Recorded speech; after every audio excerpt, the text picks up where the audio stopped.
man wasa shugaban ƙasa Abdurrahman Chani ya faɗi illar Faransa nan. Yau cikin yardar Allah kafin mu sallar magariba ne ko isha'i sai ga shugaban Faransa da kansa ya gasgata Chani da kanshi, ni na jin kunne na. Saboda haka Chani Allah ya tsare shi, Nijar Allah ya tsare ku, mu kuma Najeriya Allah ya kare mu, domin mun bada hannun yan sari wallahi, sai dai Allah ya cece mu. Yanzu mu ne abin tausayi. Shugaban Faransa ya ce suna da sansani a Benin, kuma a Najeriya suna tattaunawa da shugabannin Najeriya. Maganar Chani ta fito ko bata fito ba? To kun ga 'yan Najeriya masu katsalandan, masu surutun bala'i, kun ji kunya. Allah ya kunyata ku. 'Yan uwanmu da kuke nema sai kun haddasa mana fitina da gaba da kiyayya. Allah ba zai ba ku nasara ba in Allah ya yarda. Su ma kuma munafukan da ke nan Nijar, waɗanda suke mulmula ashar da batan alkabayi a Najeriya, su ma Allah ya da Allah ba zai ba su nasara ba. Salamatu sadri, saukin kirji, buɗewar kirji, zaman lafiyar kirji. Don Allah kakka yadda zuciyarka ta zama tana da ƙullata ga wani ko ga wata ko ga wasu. Ka yi iya ƙoƙarin da za ka yi a rayuwarka, duk abin da za a yi an yi shi an gama. Kar ka ɗauki kaya kana yawo da shi, damuwar wani ta dame ka, wai a ce ka zo wuri wai ba ka iya magana saboda wani yana nan, wai wani ya dame ka. Shi ɗinwa ina ruwanka da shi? yaushe zan sa ka zuciyata ina da kwanka ina wahala? in na wuce ka na wuce ka, shikenan kawai. me hakkin ka kai na shari'a? Assalamu alaikum wa alaikum assalam. Baka da lafiya in je na gaishe ka, asara ta same ka in maka jaji, magana in ɗauke ka a zuciya ina da kwanka, ina cikin damuwa in naga ka ci gaba, ina cikin farin ciki wai in naga masifa ya same ka. Wannan ba halin mumini bane. Mutum ya zama yana da tsarkin zuciya, salamatu sadri. An ce ya manzon Allah sallallahu alaihi wasallam, ayyun nasi afdal, wai waye yafi kowa ne ya manzon Allah sallallahu alaihi wasallam? waye afdal a cikin mutane? manzo Allah ya ce kullu mahmumul qalb saduqul lisan. suka ce saduqul lisan na'rifu, fama mahmumul qalb? qala huwa at-taqiyyu an-naqiyyu la ithma fihi wala baghy wala ghilla wala hasad. wanda yafi kowa a cikin ku shine mutumin da yake da taqwa, yake da tsarkin zuciya, bai lalata zuciyarsa da sabon Allah da zalunci da ghillu, jin haushi da riƙon wani. Jama'a, duk ɗan aljanna baya shiga aljanna da riƙo da wani. ka ji da kyau, gidan aljanna Allah ya yi alƙawari ba a shiganta da dattin riƙo da wani da kuma dattin hassada. da ayatul Qur'ani Allah ce wa naza'na ma fi sudurihim min ghillin ikhwanan ala sururin mutaqabilin. da muka zo na musa su aljanna in ji Allah, sai muka wanke zukatansu duk wani fushi, duk wani gaba, duk wani kiyayya, duk wani jin wani, duk wani hassada, sai da muka wanke su sai suka shiga gidan aljanna. malaman tafsiri suka ce ashe wannan yana nuna mana gidan aljanna ba a shigan gidan aljanna da wannan datti guda biyu, kullatan wani, kuntatar wani. to dan me za ka yi fada da wani da kullatarsa?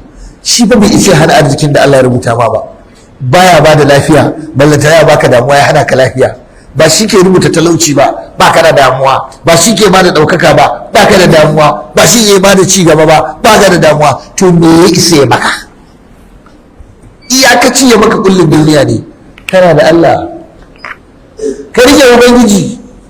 na'am, ɗabi'ar mu ne mu ji ba daɗi idan an yi mana abu, to amma mu gaya wa zuciyarmu dakon fushi da ƙiyayya da gaba na 'yan uwanmu ba shari'a bane, ba addini bane. wata rana wani yana shigowa ta ƙofar masallaci, manzo Allah sallallahu alaihi wasallam ya faɗa wa sahabbai kafin ya shigo, ya ce yanzu wani ɗan aljanna zai shigo ta nan ƙofar.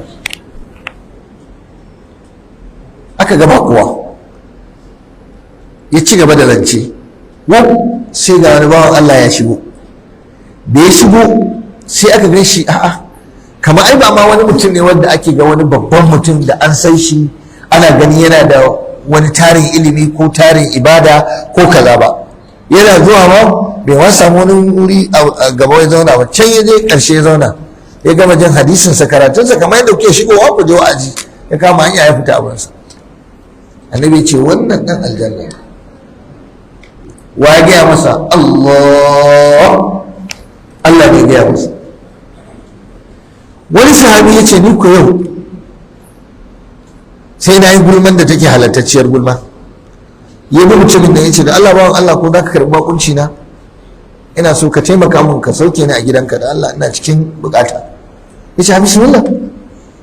ya ce suka shiga gidansa ya gan shi cikin talauci,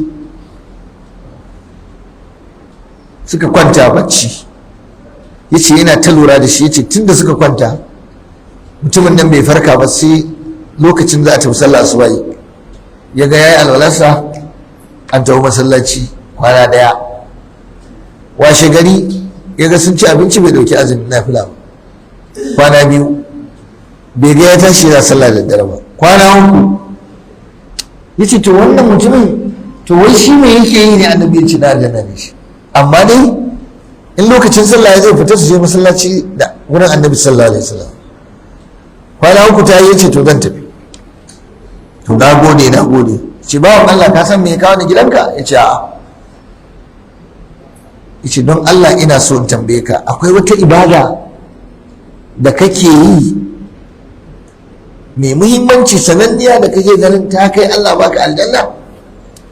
ya ce to wannan tambaya ya shi. ya ce to ni ba abin da nake yi, ni dai na san kawai in garin Allah ya waye ina tafiya cikin dabbobi na in je in ba su abinci da harawa, in ba su ruwa, lokacin sallah ya dawo in sallah da annabi.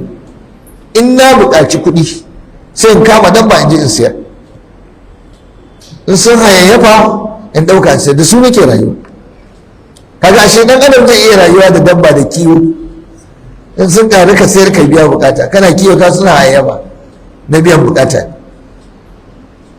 ya ce ni ne wallahi ban da nan ban san wani abu. ya ce ka dai tuna. ya ce to amma ya ce ni ina da wata ɗabi'a ɗaya. me ɗabi'a? ya ce kullum idan na kwanta a shimfiɗata ina ɗaga kaina sama in ce ya ubangiji duk wanda ya ɓata mini rai ko na abu Allah na yafe masa, ni ma ina so ka yafe ni. duk wanda ya mun ba daidai ba Allah kakka bari na kwana da wani a zuciyata a yau a gidan nan. ya ce babu wata rana ta banza face sai ya yi wannan. ya ce to ni dai na san ina wannan. sai sabin da ya ce to wannan halin naka shine annabi wata rana ya ce mana kafin ka shigo masallaci cewa dan aljanna zai shigo, ka kula da wannan ɗabi'a. hadisin yana da daɗin ji amma yana da wahalan aikatawa. wani ya tuno ce kai wallahi balan wa ya fi wani ba duk yadda za a yi sai mun yi shari'a da wani gaban Allah. gaskiya akwai wanda fa wato za ka ji ba zai ka yafe masa bane kawai. wani da karanta hadisi ya ce malam wannan bayanin dole ne? aka ce a sharhi kawai. ya ce a tunda ba dole bane wani da sai mun buga shari'a da shi. wani ya yanka masa rashin kirki, zai masa ba daidai ba, aka ce ka yi haƙuri ya kumbura ransa ya ɓaci lokaci mai tsawo. ka yi haƙuri kakka damu ce kaga maganar da ya haƙuri na yadda Allah ya ce na haƙuri, amma maganar ka ce kan na damu ai bata mata so ba. yaya za a ina ɗan adam ba azara ba a yi min kaza wai ba zan damu ba, ai ba zai yi ba. yace damuwa dole in damu, amma me laifin damuwan in ɗau mataki. amma maganar ka cire min damuwa da baƙin cikin abin da wane ya yi mini wai in manta wai ka manta su zama duk ɗaya. Ya ce wallahi har kiyama ta tashi wani dai ba zai zama shi ɗaya da sauran mutane ba. To kaga wannan ai ɗabi'a ce, Allah bai zai kama shi da wannan ba tunda ai bai yi hukunci da damuwar ba, ya dai rike kayansa ne kuma yana ganin shi bai zai iya bai zai iya haƙura ba. Amma wa in ta'fu wa tasbahu, Allah ce da za ku yi afuwa ku kau da kai, to wa taghfiru ku yafi, to da wannan da yafi.